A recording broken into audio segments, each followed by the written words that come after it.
Kami pasimuno ng hip-hop dito. As in, sabihin mong OG, pag tinatawag mong OG, well, tinatanggap namin yon dahil kami naman talaga yung original. Sobrang init ng gang violence sa Amerika. So yung mga magulang nila, parang iiwas nila yung mga anak nila sa States, baka makulong, makapatay, or mapatay. Ang naisip ng mga magulang, pauwiin sa Pilipinas at dito mag-aral ng high school. Rap contest. Lahat ng rap contest na tungtungan namin, kami champion. Number 1, lahat yon. So habang tinatapos yung album, unti nabubuo uli yung parang puzzle, nabubuo. Bumalik si Glock, naging 3 kami sa Death Threat. Kinakanta namin yung I'ma Take You Higher and True Pinoy Bad Boys. Buo na yon, hindi palabas yung album. Yun yung pambato namin.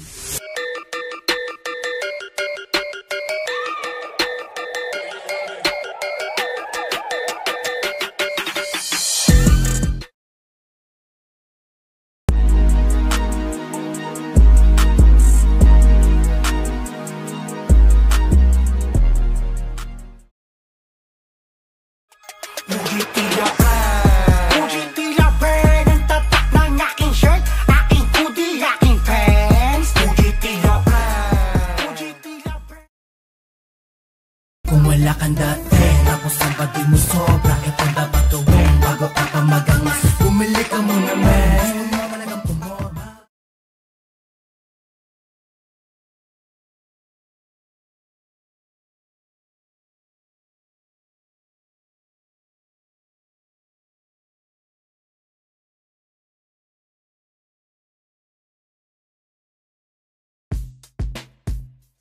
Yo, what's up mga ka-street? Ako nga pala si Nats, aka Nardong Bagsik, at kasama ko si Righteous One 187 Mobsters, and this is Street TV. Nandito nga pala kami ngayon sa Tansa, Cavite at sa Villa Excellence Resort, syempre. Meron tayong mga kakamustahin na rapper dito, mga legendary to ha. The Triple OG, syempre.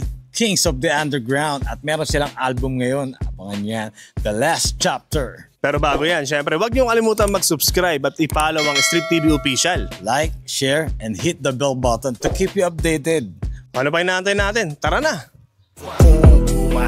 Pero di ko magawa.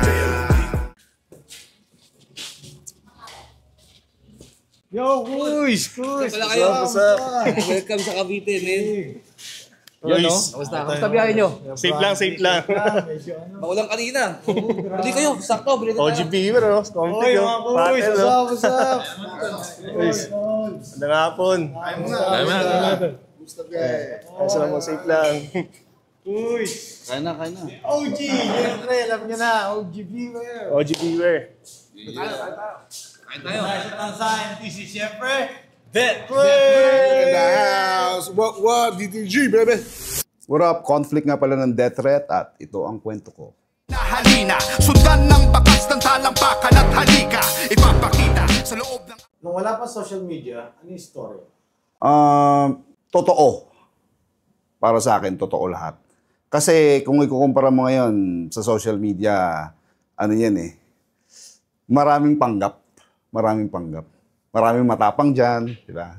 Minsan nga, pag nakakita ka ng mga babae, ang gaganda. Pero social media lang pala maganda yon. May mga ano yan eh, may mga filter, gano'n. So, noon, nung wala pang social media, talagang raw, real, totoo lahat, di ba?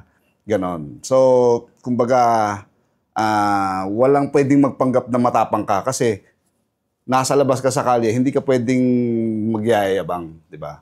Hindi ka pwedeng magrararant dahil ano yun eh, nasa totoong mundo ka eh. Dahil social media, hindi naman yan ang totoong mundo. Di ba? So, yun, ano na kami, totoong tao nung wala pang social media. Hindi pwede yung kunyari matapang lang. No? Hindi pwede yun eh. Ngayon kasi, di ba? Ngayon, kahit sino pwede mong murahin, pwede mong bastusin. Pero nung dati, hindi pwede yun. Dahil tulad nga nung, sabi nga ni Mike Tyson, di ba? Sa panahon ngayon, kahit sino pwedeng mambastos ng tao nang hindi ka nasasapok sa mukha. Pero nung araw, hindi pwede yun. Hindi ka pwedeng magsalita ng masama sa isang tao ng harapan dahil sasapukin ka sa mukha. O, di ba? Ngayon kasi lahat, ano na eh, kumbaga social media, kaya mong anuhin eh. Kumbaga, maraming peki doon. Hindi yun ang totoong buhay. Nung wala pang social media, kung tatanungin mo ako, ano ako noon, yun lang, totoong tao lang. May, ano naman yan eh, may pros and cons ang social media. Kumbaga, marami din talaga siyang maitutulong na maganda sa'yo kung ano man yung ginagawa mo ngayon. Let's say, for example, may business ka, di ba? Pwede mong i-promote yung music mo, kung ano man yan. Dati kasi, nung wala pang social media, medyo mas mahirap naman. Yan. Kasi, let's say, for example, yun nga, artist ka, rapper ka. Ang paraan lang nun para ma-promote ang music mo is, it's either i-guest ka sa noontime show, sa TV, radio, or sa radyo. That's it. Wala na. Di ba? Kumbaga, ngayon kasi, ang maganda naman dyan sa social media, pwede mong i-promote ang sarili mo. Di ba? Music mo, o kung ano man tinitinda mo dyan, titinda ka ng t-shirt, titinda ka ng, let's say, pulburon, pwede mong gamitin ng social media. So, yun lang. Maganda lang, nasa tao eh. Pwede mong gamitin yung social media sa magandang paraan, okay yun. Marami nga lang ngayon na ginagamit yung social media sa hindi maganda. So, nasa tao pa rin. Conflict, ano yun? Dati, iba pa yung pangalan ko. Nung na-discovered ako ng Real Deal o ng Death Threat nila OG Beware. Tapos nga, nung kinuha nila ako sa Death Threat, nag-isip kami ng pangalan. Actually, siya yung nagbigay sa akin ng mga list ng names.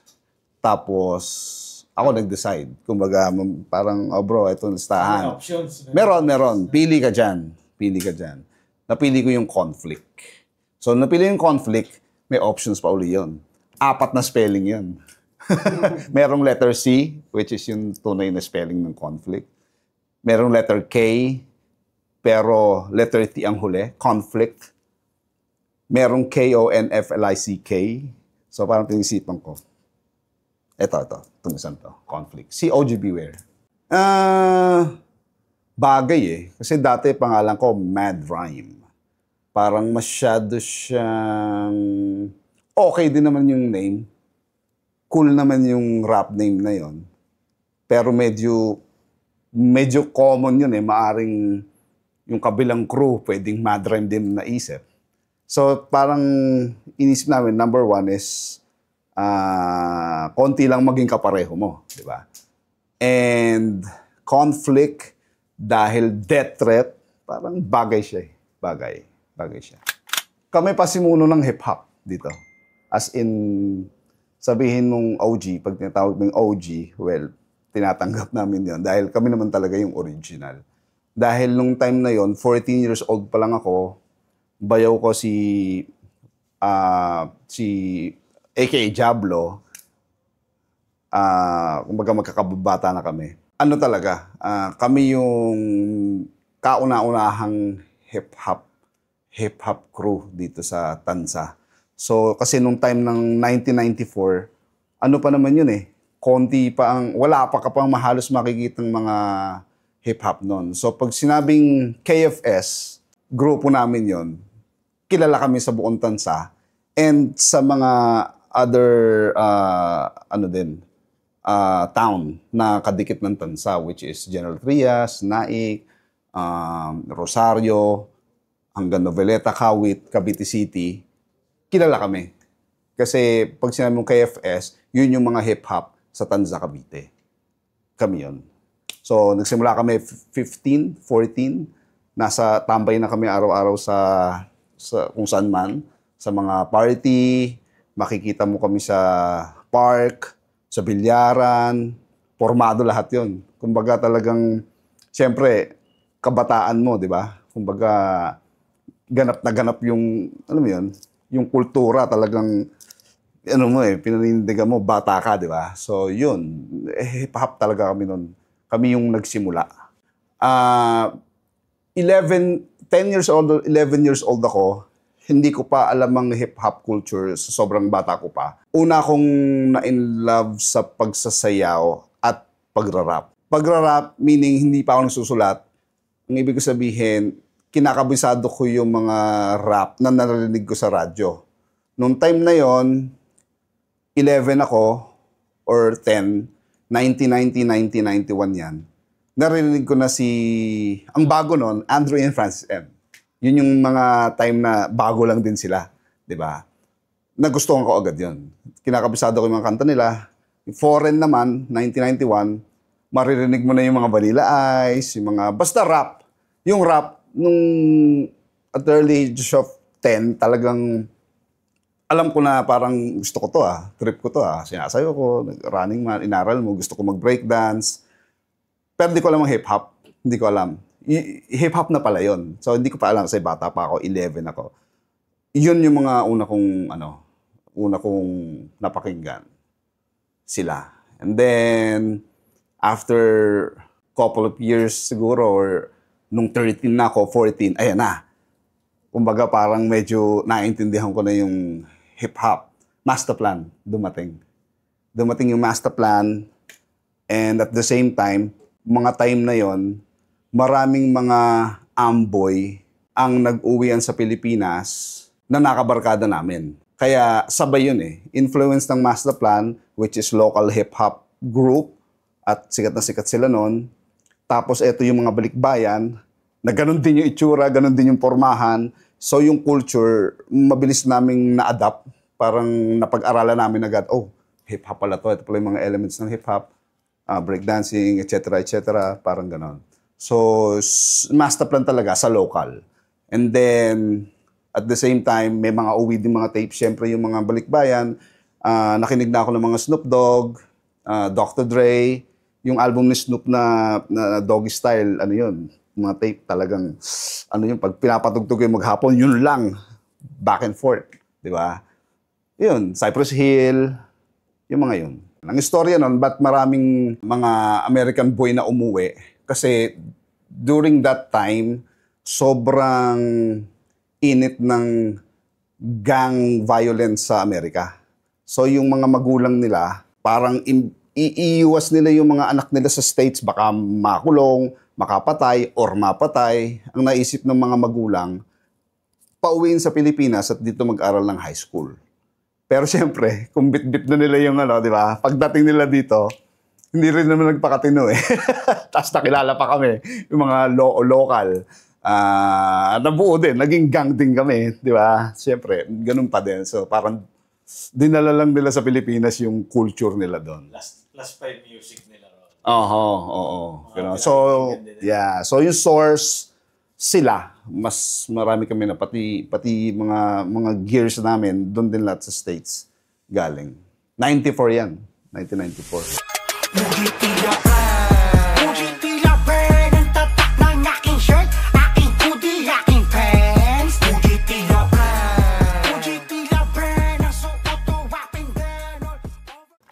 Hindi naman. Simple lang yung namin.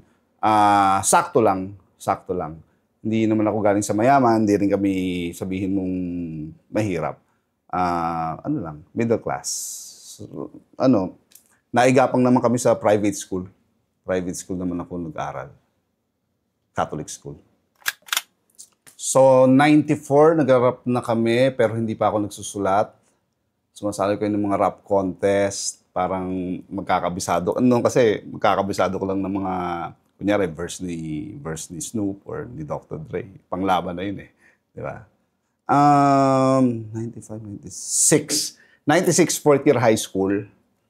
Lumabas yung RAP ng Don Galo, nila Andrew A. Nagsimula na ako magsulat. Sinubukan ko na. Nung narinig ko yung mga Chinese Mafia, yun nga, Death Threat. Sikat na sikat nun ng Death Threat. Which is hindi pa ako part nun. Dahil high school pa ako nun. Nagsimula na ako magsulat nun. Doon ako nagsimulang mag-aaral. Tagalog.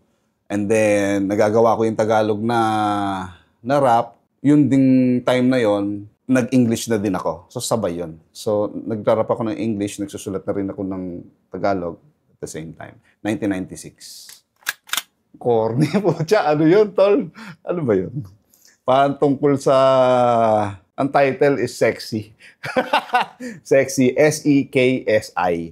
Parang ang sikat kasi noon is parang, alam mo yung sa balita, yung saksi. Parang ginawa ko namang sexy. Parang gano'n. Sexy. Iba na, nakalimutan ko na eh. Pero basta gano'n, tungkol sa medyo pilyo na na lyrics. Yun ang unang-una.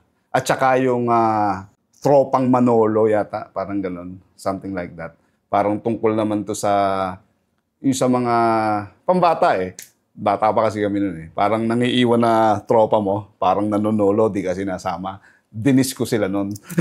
Parang, mga tropang Manolo, mangiiwan na naman kayo. Parang gano'n, parang soloista. Parang gano'n. Yun yung naalala kong dalawang sinulat kong kanta. Hindi ko ni-record yan. Rap contest. Lahat ng rap contest na tungtungan namin, kami champion. Number 1. Lahat yun. Ultimo yung mga parang biglaan lang na mapapadayo ka ng SM South Mall na merong video doon. Dumadayo kami. Ang daming hip-hop nun sa South Mall eh. Dumadayo kami doon. Lahat ng makalaban namin, talagang nagiging tropa namin kasi bow down sila. Kumbaga saludo sila na parang tanggap nila na kami nanalo. At the same time, yung talagang mga totoong rap contest na sinasalihan namin, which is may mga plaque or trophy, lahat ng salihan namin, kami panalo. Alam yun sa buong Cavite. Tsaka pag dumadayo kami ng mga... Noong kasi, dadayo ka, kunyari sa bar o sa club, magpapatugtog ngayon na hanap kaming beat sa DJ. So yung hip-hop crew na yun, let's say, for example, yung grupo na yun, na taga Noveleta or Cavite City, kaming taga Tansa, rarap sila, nagrarap kami. Pero wala naman talagang judge. Pero, kumbaga alaman na, sila, kumbaga, respect din sa kanila. Pero lahat ng dayuhan talaga namin, hindi sa pagmamayabang, walang nakatalo sa amin nung mga time na yun. Nung time na yon, dahil konti yung talagang hip-hop, nagkakasundo kami agad.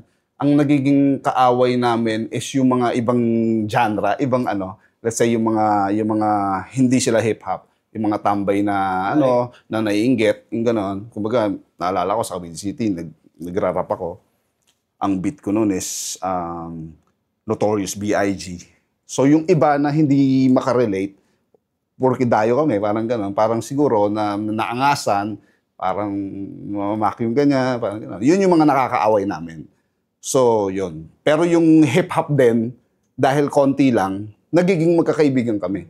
Kaya dun sa Cavite area dito, sa amin, na malapit sa Tansa, naging magkakaibigan. Shoutouts dun sa tropang naik na hip-hop crew, which is CMD. Shoutout sa BAD and MSB, na taga-Gentry.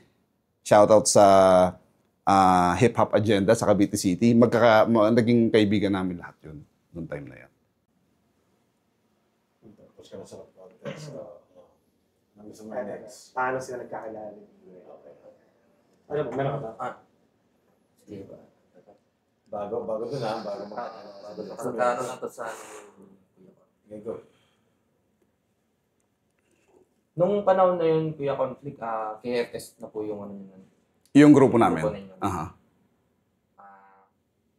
So, wala pa pong original na composition nun, puro...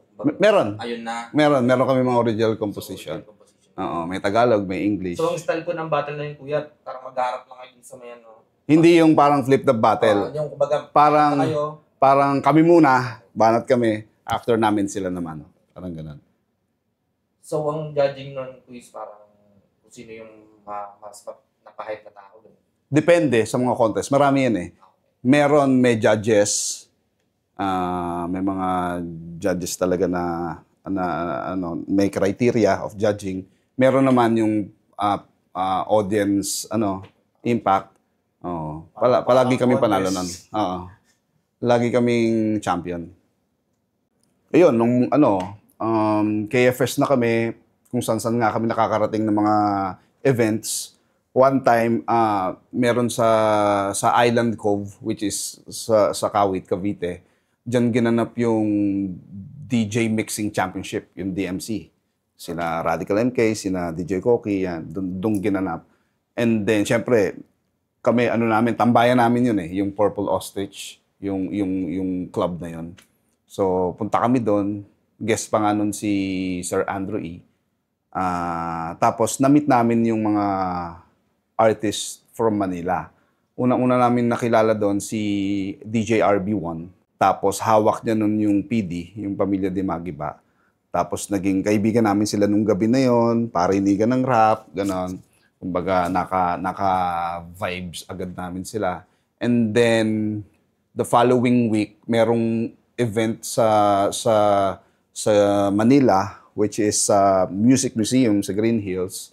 Launching naman pala to ng recognized album. Yun naman yung compilation nila Decoy, nila Dash, Sun Valley Crew, lahat nandun, BB Clan. So, hindi namin pwedeng palagpasin yun. So, punta kami doon sa event na yon, Kabiteño, KFS. Pagdating namin doon, wala kaming kilala, pero marami rin kami. So, syempre, nood kami ng concert. Nagkaroon ng chance na nagpa-akit sila ng 3 MC. Sabi nila, parang contest, parang gano'n. 3 rapper, kailangan nila. Ako agad ang kasi sa grupo namin, ako yung pinaka parang pambato nila. Parang ganun. Ako.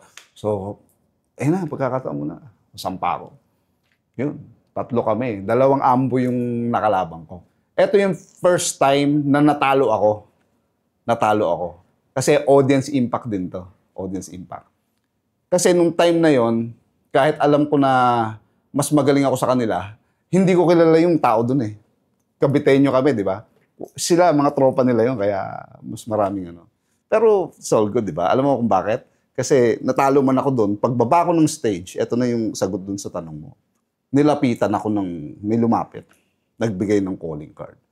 Sabi niya, bro, tawagan mo to. Tawagan mo kami. Parang, ang lupit mo.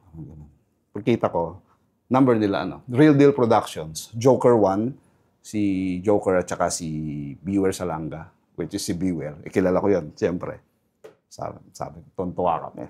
Ito na yung hinihintay ko. Ito na yung hinihintay natin ng grupo. So dito, tingin ko makakapasok na tayo sa industriya. Kasi ilang years na rin kaming nagre-represent di ba? Sa mga contest. So ito na yung chance talaga. Doon kami nagkakilala ni OG Beware. Sino yung nag-abot ng Calling card? Si Joker. Si OG Joker 1. Partner siya ni Beware nung time na yon sa Real Deal Productions. May mga hawak na silang artist noon. Ang hawak nila noon is sina Crazy Kyle, Rapscallion, Apocalypsis. So, yun ang hawak nila nung time na yon. Tapos, yun, doon kami nagkakilala. Pagdating namin doon, nagpunta kami doon as KFS. Pinarinig, parang, sige nga, parinig nga ng rap niya, parang getting to know each other. Parang ganon. Kumbaga, sige nga, anong mga pinakikinggan nyo? Yung tanong agad sa akin ni Beware, anong rap pinakikinggan nyo? Ganyan. Sige nga, sample, rap kami, rap. Nalupitan siya. So parang original na plano is hahawakan kami as KFS, as a group. Hindi pa naman Death Threat. Kasi Death Threat na sila, di ba? So yun. So doon ako pagpunta namin doon, inorient nila ako kung paano mag-recording professionally dahil hindi pa ako nakaka-try ng totoong recording nung time na yon. First time ko sa studio. First time kong mag-record. Doon ko nalaman na kailangan pala may mga double track or parang ganyan. Tinuruan nila ako. As in, inorient nila kami. Kaya, kumbaga, nagpapasalamat talaga ako sa pagkakakilala namin sa kanila dahil tinuruan kami talaga ng basic recording kung paano siya ginagawa. So, yun. Process. Ganito yung storya nun. Hindi naman ako Death Threat agad. Gines niya ako sa isang kanta. Kasi nung time na yon, bubuuin yung Still Wanted album. Nung time na yon, sa Still Wanted, parang yung time na yon, medyo magkakahiwalay sila ni Glock 9 and Hijack and Beware. Hiwalay-hiwalay sila. Pero pag Death Threat album kasi, ang utak talaga is si OG.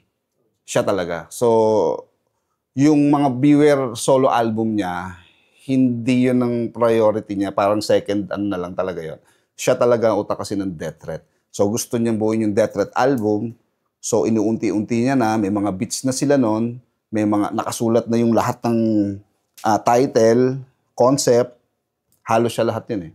So, gines niya ako sa isang kanta. Ang unang-unang kanta na napasama ko ay Rehas na Anino.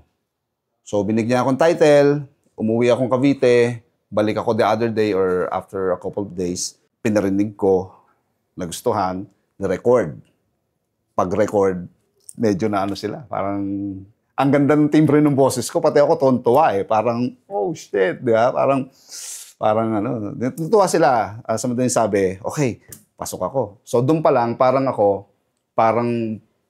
ang saya ko, overwhelmed, tsaka proud ako kasi lalabas yung Death album, kasama ako, idol namin yung mga yon, di ba? Tapos guest ako, parang doon pa lang, parang okay, yes.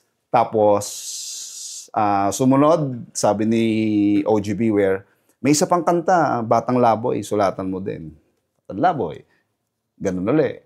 Sulat, pagbalik, record, ganda na naman. Pucha, nagustuhan na naman. Pangatlo, humirit pa uli. Di, parang 3 guesting na ako. Parang featuring na ako dun sa album. Pangatlo, ganda na naman. Parang ano yata yun? I'ma take you higher. Parang ganun. Tapos noon, nag-decide na siya. Inoferan niya na ako. Sabi niya, Tol, binubuo ko talaga yung album Death Threat. Pwede bang isa ka sa maging member? Sabi sa akin. Eh, sino ba naman ako para tumanggi? Di ba? Doon ako sabi ko, oo naman. Doon ako naging Death Threat. Inunti-unti ako. Tinatlohan ko muna. Tinatlohan muna ako. Year 2000. 99, nakilala nila kami. Year 2000, Death Threat na ako. So habang tinatapos yung album, unti-unti, nabubuo uli yung parang puzzle. Nabubuo. Bumalik si Glock. Naging 3 kami sa Death Threat.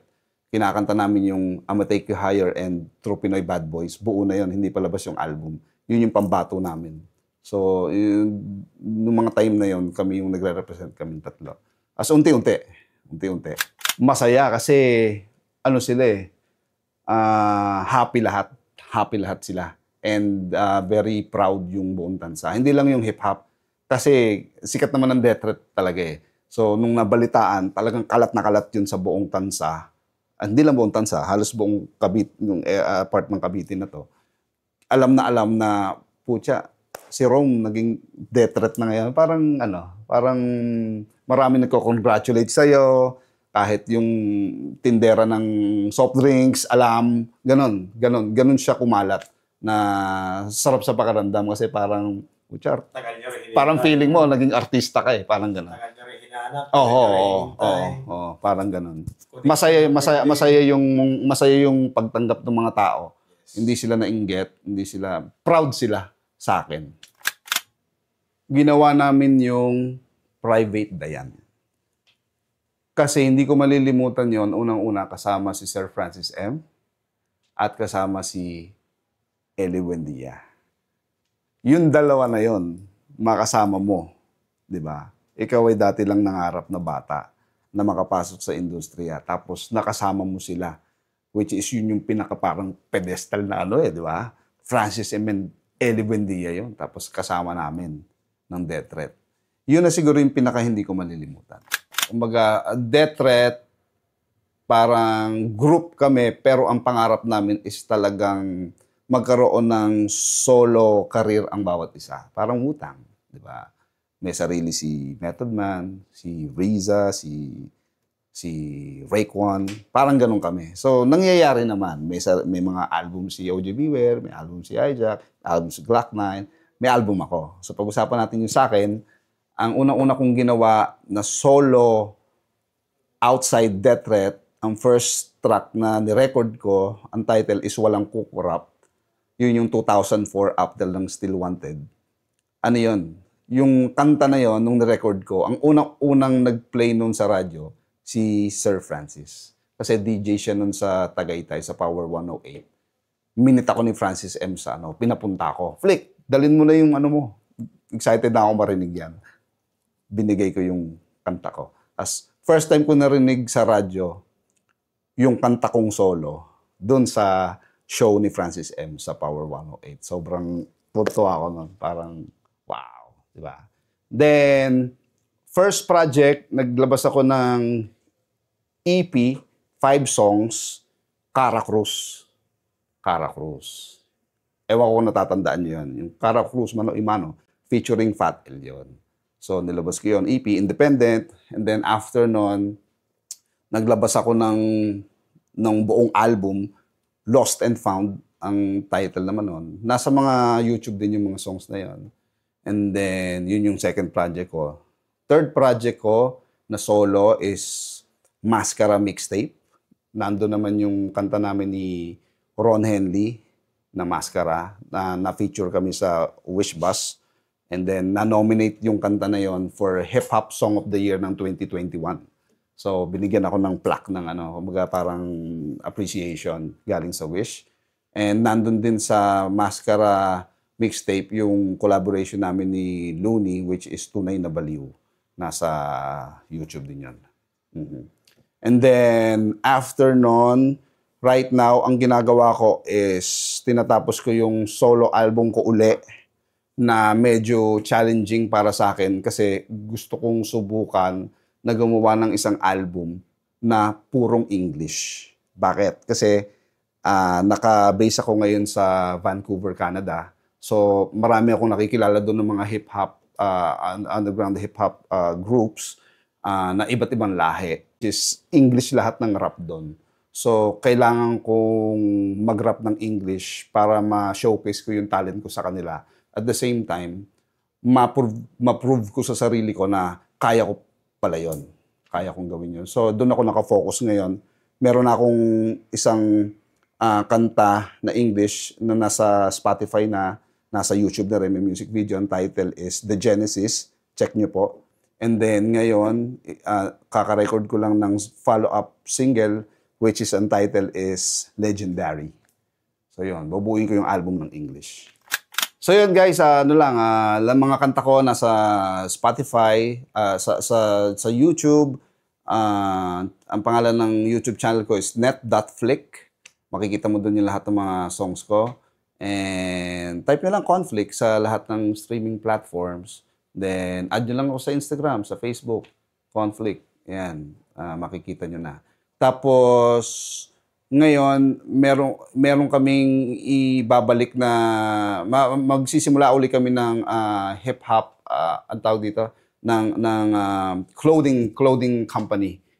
Magtatayo uli kami ng clothing company. Ang kapartner ko dyan, si Dice, yung pamangkin ko, na rapper din from Ilcam Cartel. And then, yung bayaw ko, si OG Brandy, o si aka Diablo ng Death Threat. So, kaming tatlo yung partners dun sa bago naming itatayo na clothing company. Na dati meron na kami noong 2010, yung Hood Stars. Pero ngayon is same makers ng Hood Stars, pero gagawa kami ng bagong concept. Abangan nyo lang po. Salamat sa suporta nyo lahat. Yung mensahe ko sa mga bagong artist, mahalin nyo lang yung ginagawa nyo, maging totoo kayo sa craft nyo, sa art. Huwag nyo isipin masyado na pag gumawa ka ng isang kanta, ang iniisip mo agad kung sisi ka to, hindi.